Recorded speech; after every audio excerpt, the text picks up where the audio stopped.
তারপর কিন্তু grand final অনুষ্ঠিত হবে। জিয়া ফুটবল টুর্নামেন্ট 2025 দ্বিতীয় সেমিফাইনাল হাই ভোল্টেজ ম্যাচ অনুষ্ঠিত হচ্ছে চট্টগ্রামের জেলা স্টেডিয়ামে। আমরা দেখতে পাচ্ছি দ্বিতীয় ম্যাচটা অনেকটা স্পিড স্পোর্টস দেখতে পাচ্ছি। বিপ্লব দে পার্থ মিডিয়া কমিটির আহ্বায়ক, তাকে আমাদের তরফ থেকে জানাই আন্তরিক অভিনন্দন এবং অভিবাদন।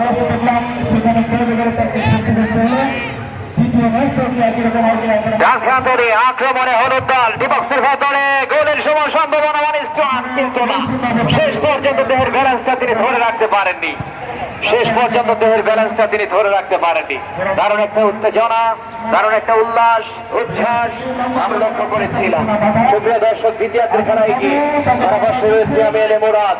এবার থেকে বড় একটি আক্রমণ সবুজ দল, দেখা যাক রাইট উইং আক্রমণে সেখান থেকে সেন্টার সার্কেলের ভেতরে কিন্তু প্রান্ত বদল করে দিলেন রাইট উইং এর জায়গায়, তবে ঠিকভাবে দিতে পারলেন না।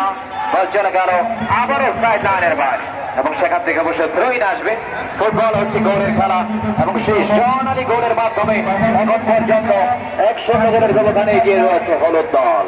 এবং আমাদের এই জিয়া ফুটবল টুর্নামেন্ট 2025-এর গ্র্যান্ড ফাইনালে ইতিমধ্যেই প্রধান অতিথি হিসেবে আসন অলঙ্কৃত করেছেন চট্টলার এই কৃতি সন্তান, চট্টলার গৌরব, চট্টলার অহংকার, চট্টলার মাটি ও মানুষের কথা সংসদে তুলে ধরার মতো সেই গৃহপ্রস্তুত ব্যক্তিত্ব, বারবার নির্বাচিত জননন্দিত জনপ্রতিনিধি, বাংলাদেশ জাতীয়তাবাদী দল বিএনপির স্থায়ী কমিটির অন্যতম